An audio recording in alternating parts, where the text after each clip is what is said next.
Bismillahirrahmanirrahim. Assalamualaikum warahmatullahi wabarakatuh. Yang terhormat Ibu Iis Aisyah selaku dosen pengampu mata kuliah Teori Ekonomi Mikro dan yang saya banggakan rekan-rekan sekalian. Perkenalkan, kami dari kelompok 5. Di sini kami akan mempresentasikan hasil kerja kelompok kami mengenai duopoli model Cournot. Sebelumnya izinkan saya untuk memperkenalkan diri. Perkenalkan, saya Rio Febrianto. Di sini saya akan menjadi moderator dan akan memandu presentasi ini hingga akhir. Dan di sini saya juga ditemani oleh ketiga rekan saya. Yang pertama ada Yunia Sri Mauludiani, Naisha Rahma, dan Meliani Agustin. Untuk mengefektifkan waktu, penyampaian materi pertama akan disampaikan oleh Yunia Sri Mauludiani. Kepada Yunia, saya persilahkan. Baik, sebelumnya terima kasih kepada moderator yang telah mempersilahkan saya. Di sini saya akan menjelaskan mengenai pengertian pasar duopoli. Pasar duopoli merupakan salah satu jenis oligopoli paling sederhana, di mana hanya terdapat dua perusahaan dalam suatu pasar yang memproduksi satu jenis barang yang identik. Karena terdiri dari dua perusahaan, maka perilaku salah satu perusahaan akan sangat berpengaruh pada perilaku perusahaan yang lainnya. Misalnya, jika salah satu perusahaan menurunkan harga jual produk mereka, maka perusahaan yang lain cenderung akan kehilangan pangsa pasar secara signifikan. Kemudian, salah satu teori dalam pasar duopoli adalah teori Cournot yang dikembangkan pertama kali oleh seorang ekonom asal Perancis, yaitu Antoine Auguste Cournot pada tahun 1838. Teori Cournot beranggapan bahwa kedua perusahaan memproduksi barang yang homogen. Asumsi utama dalam teori ini yaitu pada saat perusahaan duopoli memaksimalkan keuntungannya, jumlah produk yang dihasilkan oleh perusahaan pesaing tidak tergantung dari jumlah produk yang dihasilkan oleh perusahaan yang pertama. Dasar persaingan yang digunakan dalam teori Cournot adalah kuantitas output yang bisa menghasilkan harga serta output yang tinggi. Selanjutnya ada pasar duopoli, ada ciri pasar duopoli. Pasar duopoli merupakan salah satu jenis pasar oligopoli yang di dalamnya terdapat dua perusahaan yang bersaing. Ciri-ciri pasar duopoli adalah sebagai berikut. Yang pertama, hanya terdapat dua perusahaan di dalam pasar. Yang kedua, jumlah perusahaan cenderung tetap karena hambatan masuk pasar untuk produsen lain. Yang ketiga, perilaku salah satu perusahaan akan mempengaruhi produsen lainnya. Dan yang keempat, adanya sifat ketergantungan di antara kedua perusahaan lain. Kemudian ada struktur pasar duopoli. Pasar duopoli memiliki struktur pasar di mana hanya terdapat dua perusahaan yang bersaing di dalamnya. Produk-produk yang dipasarkan dalam pasar duopoli merupakan produk yang homogen, sehingga persaingan kedua perusahaan dalam satu pasar dapat dikatakan cukup ketat. Selain itu, di bawah ini dijelaskan mengenai struktur pasar duopoli. Yang pertama, ada barriers to entry atau hambatan untuk masuk pasar bagi perusahaan lain. Penghalang alami yang ada dalam pasar duopoli diantaranya adalah biaya penyiapan atau setup cost, atau juga pengembangan produk atau product development cost. Yang kedua, ada the limit output model. Asumsi utama dalam model ini adalah bahwa setiap perusahaan pendatang baru dalam pasar berpotensi untuk mengambil output industri. Terima kasih kepada Yunia yang telah menyampaikan materinya. Untuk penyampaian materi selanjutnya akan disampaikan oleh Naisha Rahma. Kepada Naisha, saya persilahkan. Baik, terima kasih kepada moderator yang telah memberikan kesempatan kepada saya. Di sini saya akan menjelaskan mengenai pasar duopoli model Cournot. Model Cournot ini pertama kali dikembangkan oleh Auguste Cournot, seorang ekonom asal Prancis pada tahun 1838. Asumsi-asumsi dasar dalam pasar duopoli model Cournot adalah yang pertama, kedua perusahaan memproduksi barang yang homogen. Yang kedua, menganggap output perusahaan lain tetap. Dan yang ketiga, secara simultan bersama-sama menentukan berapa kuantitas output yang diproduksi. Duopoli model Cournot ini sangat menekankan analisisnya pada kuantitas. Harga pasar ditentukan oleh keseimbangan jumlah output yang dihasilkan oleh kedua perusahaan dengan permintaan pasar. Perusahaan yang ada dalam kompetisi Cournot memutuskan secara bersama-sama menentukan berapa banyak kedua perusahaan ini akan menyuplai ke pasar. Setelah itu, barulah kedua perusahaan tersebut menetapkan harga pasar yang sesuai. Model ini idealnya mendorong keseimbangan yang stabil karena semakin banyak produsen yang ada, maka semakin besar pula jumlah barang yang ditawarkan, di mana hal ini akan mengakibatkan penurunan harga. Selanjutnya, teman-teman dapat melihat pada layar yang tertera ada 3 kurva, yaitu di panel A, panel B, dan panel C. Untuk analisisnya, kita menganalisis pada perusahaan 1. Di panel A dapat dilihat bahwa saat perusahaan 1 meyakini bahwa perusahaan 2 tidak memproduksi barang, kurva permintaan yang dihadapi sama dengan permintaan pasar, yaitu D10. Dengan asumsi ini, perusahaan 1 akan memproduksi sebesar 150 unit pada saat kondisi MR10 sama dengan MC. Bagi perusahaan 1, best respon saat perusahaan 2 memproduksi 0 unit barang adalah memproduksi 150 unit barang. Lalu di panel B, saat perusahaan 1 meyakini bahwa perusahaan 2 memproduksi 100 unit barang, kurva permintaan yang dihadapi adalah permintaan sisanya, yaitu kurva permintaan yang digeser ke kiri atau turun 100 unit yang ditandai dengan D1 100. Dengan asumsi ini, perusahaan akan memproduksi sebesar 100 unit barang pada kondisi MR1100 sama dengan MC. Bagi perusahaan 1, best respon saat perusahaan 2 memproduksi 100 unit barang adalah memproduksi 100 unit barang pula. Lalu yang terakhir, dapat dilihat di panel C, saat perusahaan 1 meyakini bahwa perusahaan 2 memproduksi 150 unit barang, kurva permintaan yang dihadapi adalah permintaan sisanya, yaitu kurva permintaan yang digeser ke kiri atau turun 150 unit yang ditandai dengan D1 150. Dengan asumsi ini, perusahaan akan memproduksi sebesar 75 unit pada kondisi MR1 150 sama dengan MC. Bagi perusahaan 1, best respon saat perusahaan 2 memproduksi 150 unit barang adalah memproduksi 75 unit. Selanjutnya ada reaction curve. Reaction curve atau best response curve adalah kurva yang menggambarkan hubungan antara jumlah output yang diproduksi oleh perusahaan 2 dengan jumlah output optimal yang diproduksi perusahaan 1 untuk memaksimalkan profit yang merupakan best response atas jumlah output yang diproduksi oleh perusahaan 2 tersebut. Singkatnya, kurva reaksi ini merupakan kurva yang menggambarkan reaksi perusahaan 1 atas keputusan perusahaan 2 dalam berproduksi. Begitu pula sebaliknya. Dalam contoh sebelumnya, kita tahu bahwa saat output perusahaan 2 itu 0, best respon perusahaan 1 adalah 150. Sedangkan saat output perusahaan 2 itu 100, best respon perusahaan 1 itu 100 juga. Dan saat output perusahaan 2 150, best respon perusahaan 1 adalah 75 unit. Dapat dilihat di kurva di bawah. Reaction curve perusahaan 1 berdasarkan data sebelumnya dapat digambarkan seperti gambar di samping ini. Demikian pula, reaction curve perusahaan 2 menunjukkan berapa banyak output yang dihasilkan sebagai reaksi dari jumlah output yang diproduksi oleh perusahaan 1. Keseimbangan dalam model Cournot atau Cournot-Nash equilibrium ditunjukkan oleh titik B yang mana merupakan perpotongan dari dua reaction curve. Selanjutnya, kita beralih kepada contoh soal. Misalnya, dalam permintaan pasar adalah P sama dengan 120 min Q, di mana Q ini merupakan Q1 tambah Q2, dan MC1 sama dengan MC2 sama dengan 0. Maka, untuk mencari reaksi masing-masing perusahaan adalah sebagai berikut.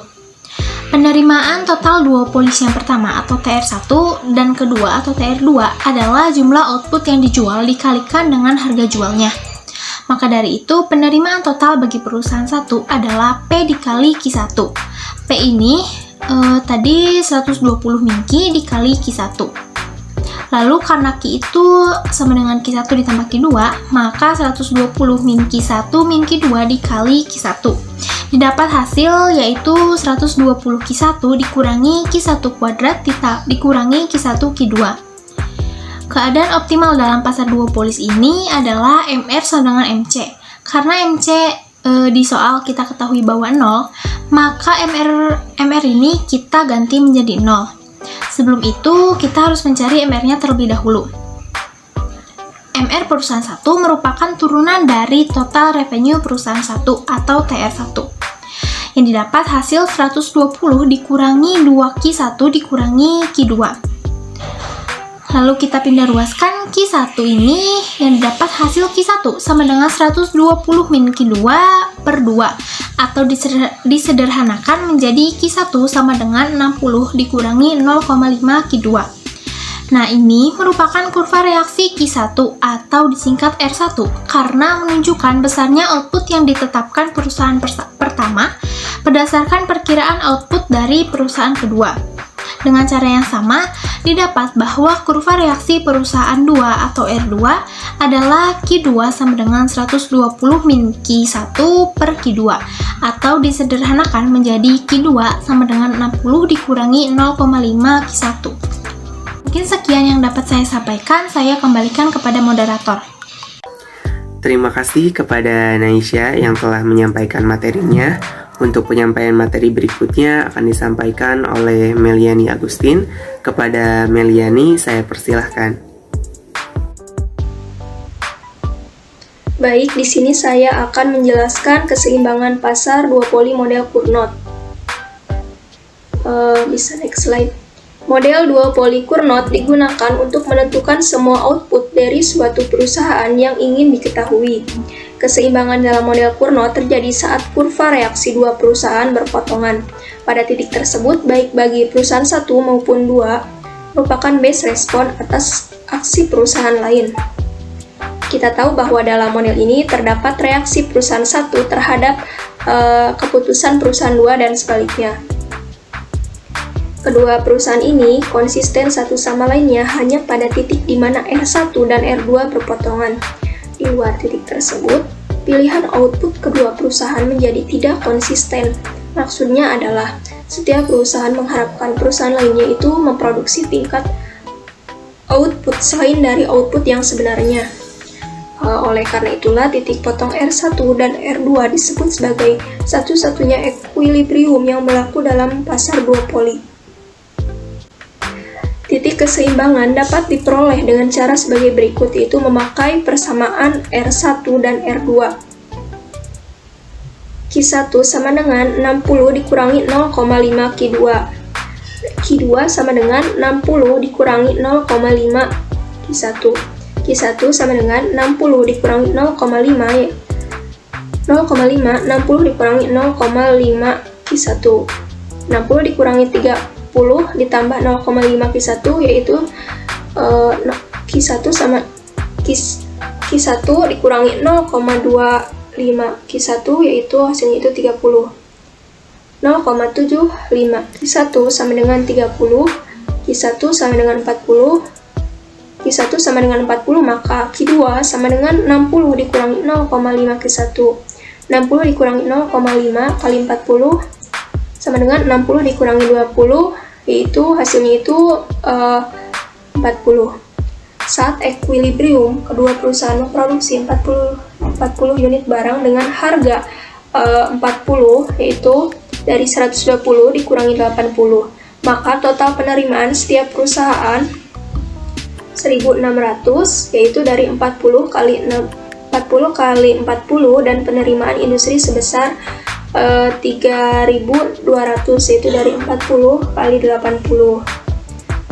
Dari gambar di sini, fungsi reaksi R1 menunjukkan bahwa perusahaan 1 akan bereaksi dengan asumsi bahwa perusahaan 2 menentukan tingkat output yang tidak dipengaruhi oleh tingkat yang dihasilkan. Yang dihasilkan Q1. Fungsi reaksi R2 menggambarkan reaksi yang serupa untuk perusahaan 2. Asumsinya, kedua perusahaan itu akan menjadi kenyataan hanya pada titik potong kedua kurva. Q1 sama dengan 40 dan Q2 sama dengan 40. Oleh karena itu, titik potong ini kemudian disebut titik equilibrium Cournot. Mungkin segitu penjelasan dari saya kembalikan lagi ke moderator. Terima kasih kepada Meliani yang telah menyampaikan materinya. Untuk materi yang terakhir, kita akan membahas mengenai studi kasus dan juga contoh soal dari duopoli model Cournot. yang akan disampaikan oleh saya sendiri dan oleh Naisya Rahma. Baik, untuk yang pertama kita akan membahas studi kasus terlebih dahulu, dan di sini ada studi kasus mengenai duopoli pasar penerbangan di Indonesia. Duopoli adalah jenis monopoli pasar yang dilakukan oleh dua perusahaan. Kondisi ini sangat tepat untuk menggambarkan pasar transportasi udara di Indonesia yang dikuasai oleh dua perusahaan. Selain kedua perusahaan tersebut, ada beberapa perusahaan lain yang masih bertahan tetapi pangsa pasarnya relatif kecil. Mengutip dari kadata.co.id, 50% pangsa pasar pada 2017 didapatkan oleh Lion Group dan 46%-nya didapat oleh Garuda Group, termasuk Sriwijaya Group yang telah diakuisisi. Sedangkan perusahaan lainnya hanya mendapatkan 4% sisanya.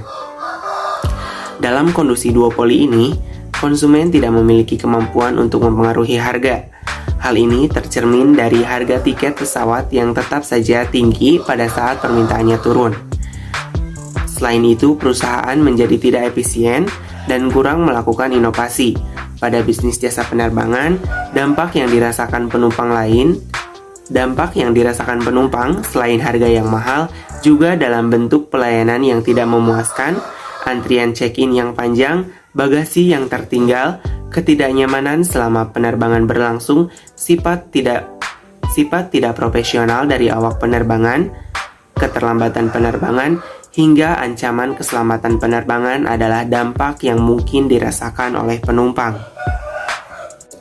Pemerintah harus bisa menunjukkan perannya sebagai wasit jika terindikasi ada praktik pasar monopoli atau duopoli yang tidak bersaing secara benar. Hal-hal yang dapat dilakukan oleh pemerintah diantaranya adalah yang pertama, melakukan audit terhadap penetapan kenaikan harga yang ditetapkan hampir bersamaan oleh kedua pelaku usaha penerbangan. Yang kedua, mendorong dan memberi kemudahan untuk pelaku usaha yang baru masuk ke pasar transportasi udara dan berikan kemudahan bagi perusahaan-perusahaan kecil yang sudah ada untuk berusaha memperbesar pangsa pasarnya. Dan yang terakhir, mengingat bahwa salah satu perusahaan besar tersebut adalah perusahaan milik pemerintah. Untuk itu, menurut Derajat pada tahun 2019, diharapkan pemerintah dapat berbuat lebih dari sekedar membuat diferensiasi kelas dan harga penerbangan yang sebenarnya masih bagian dari strategi perusahaan untuk memaksimalkan keuntungan. Mungkin untuk studi kasus dicukupkan, dan untuk contoh soal akan dibahas oleh rekan saya Naisya Rahma. Kepada Naisya, saya persilahkan. Baik, saya ucapkan terima kasih kepada moderator yang telah memberikan kesempatannya. Di sini ada contoh perhitungan dari pasal duopoli model Cornell. Misalnya, dua perusahaan dalam pasar duopoli menghadapi permintaan pasar sebagai berikut, yaitu P sama dengan 30 min Q.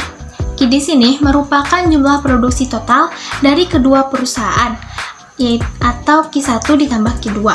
Dan biaya marginalnya sama dengan 0. MC1 sama dengan MC2 sama dengan 0. Yang pertama, kita menggunakan cara model Cournot atau equilibrium Cournot. Kita dapat menentukan kurva reaksi perusahaan satu dengan cara sebagai berikut. Untuk memaksimalkan labanya, perusahaan dapat menyamakan pendapatan marginal dengan biaya marginal. Untuk pendapatan total atau TR perusahaan 1 dinyatakan oleh TR1 sama dengan P dikali Q1 sama dengan 30 min Q dikali Q1. Q ini yang tadi merupakan Q1 ditambah Q2, maka kita ganti Q jadi Q1 ditambah Q2, yaitu 30 Q1 dikurangi Q1 ditambah Q2 dikali Q1, didapat hasil 30 Q1 dikurangi Q1 kuadrat dikurangi Q1 Q2. Pendapatan marginal perusahaan 1 atau MR1 merupakan tambahan pendapatan yang dihasilkan dari tambahan output. Kita dapat mencarinya dengan menurunkan TR1 ini. Didapat hasil bahwa MR perusahaan 1 adalah 30 dikurangi 2Q1 dikurangi Q2. Lalu selanjutnya samakan MR dengan 0, karena biaya marginal perusahaan tadi kita asumsikan sebagai 0. Untuk mencari nilai Q1, maka didapatkan hasil kurva reaksi perusahaan 1 atas perusahaan 2, yaitu Q1 sama dengan 15 dikurangi 0,5 Q2. Dan dengan cara yang sama, didapatkan bahwa kurva reaksi perusahaan 2 atas perusahaan 1 adalah Q2 sama dengan 15 dikurangi 0,5 Q1. Dari kedua kurva reaksi yang tadi kita dapatkan, kita dapat mencari keseimbangan dua poli model Cournot ini dengan mensubstitusikan persamaan Q2 ke dalam persamaan Q1.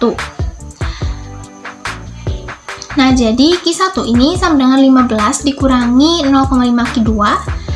Setelah disubstitusikan Q2-nya ke persamaan Q1, didapat bahwa Q1 sama dengan 15 dikurangi 0,5 dikali 15 dikurangi 0,5 Q1 sama dengan 15,7,5 dikurangi 0,25 Q1. 0,25 Q1 ini kita pindah ruas ke kiri. Jadi Q1 dikurangi 0,25 Q1 sama dengan 15 dikurangi 7,5 yaitu 7,5. Hasil dari Q1 dikurangi 0,25 Q1 ini adalah 0,75 Q1 sama dengan 7,5 mohon maaf. Nah, Q1 berarti sama dengan 10. Dengan mensubstitusikan hasil Q1 ini ke persamaan kurva reaksi perusahaan 2, maka didapat hasil Q2 adalah 10. Untuk itu, kuantitas total produksi dalam pasar duopoli adalah Q sama dengan Q1 ditambah Q2 sama dengan 20. Maka harga pasar equilibriumnya adalah 10, dan setiap perusahaan memperoleh laba sebesar 100 yang didapat dari 10 dikali 10. Untuk cara yang kedua, kita menggunakan asumsi bahwa jika kedua perusahaan ini berkolusi atau cara equilibrium kolusif. Contoh yang tadi kita kerjakan merupakan penyelesaian ketika diasumsikan bahwa kedua perusahaan itu bersaing satu sama lainnya. Akan tetapi, seperti yang sudah dijelaskan, ada kalanya kedua perusahaan tersebut berkolusi atau bekerja sama untuk memaksimalkan harga.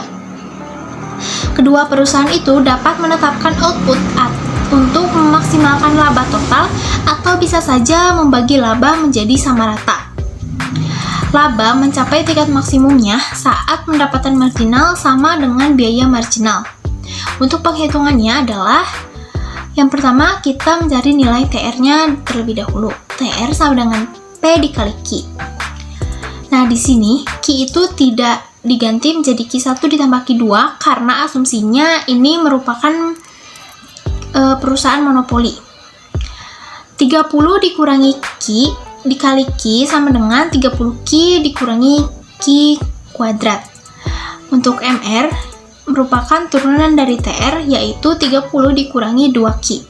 Dengan menetapkan MR sama dengan 0, maka laba total dapat diperoleh saat Q sama dengan 15. Dan untuk harganya adalah 15 yang didapat dari 30 dikurangi 15. Ini berarti bahwa setiap kombinasi output dua perusahaan yang berjumlah 15 akan memaksimalkan laba yang disebut sebagai kolusi. Jika kedua perusahaan sepakat membagi rata laba, maka masing-masing perusahaan dapat menghasilkan setengah dari output total, yaitu Q1 sama dengan Q2 sama dengan 7,5. Dengan begitu, penerimaan total yang didapat masing-masing perusahaan adalah 112,5. Untuk cara yang terakhir, menggunakan model pasar persaingan atau equilibrium kompetitif. Selain equilibrium Cournot dan equilibrium kolusi, kita juga dapat mencari keseimbangan di antara dua perusahaan duopolis dengan menggunakan model pasar persaingan yang disebut dengan equilibrium kompetitif. Untuk memaksimalkan laba dalam model ini adalah dengan cara menetapkan P sama dengan MC, yang mana dalam contoh ini MC ini sama dengan 0, sehingga P sama dengan MC sama dengan 0. Dari contoh soal, P sama dengan 30 min Q. Lalu P-nya kita ubah menjadi 0 sama dengan 0 sama dengan 30 min Q. Q-nya pindah ruas, jadi Q sama dengan 30. Nah, jumlah kuantitas total dalam pasar adalah 30 dan perusahaan masing-masing dapat memproduksi di Q sama dengan 15 dengan P sama dengan 0. Oleh karena itu, penerimaan total masing-masing perusahaan dalam equilibrium kompetitif adalah 0. Dari ketiga model yang tadi kita sudah kerjakan, kita dapat menggambarkannya dalam kurva yang tertera di layar. Untuk penjelasannya, kurva permintaan pasar adalah P sama dengan 30 min Q, dan kedua perusahaan menghadapi biaya marginal 0. Dalam equilibrium Cournot, setiap perusahaan menghasilkan 10 unit barang untuk dapat memaksimalkan labanya. Di kurva kolusi, yang menggambarkan kombinasi Q1 dan Q2 yang dapat memaksimalkan laba, jika labanya dibagi rata, masing-masing perusahaan dapat berproduksi di 7,5 unit barang.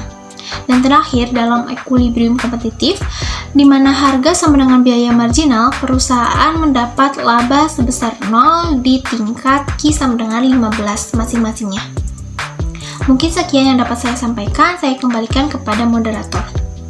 Terima kasih kepada Naisha yang telah memaparkan mengenai contoh soal. Mungkin presentasi dari kelompok 5 cukup sampai di sini. Kami mengucapkan banyak terima kasih kepada rekan-rekan yang telah menyimak video dari awal sampai akhir. Dan kami juga meminta maaf apabila ada kata-kata yang menyinggung kepada rekan-rekan maupun tingkah laku di depan kamera yang kurang berkenan. Sekali lagi, saya ucapkan mohon maaf dan terima kasih.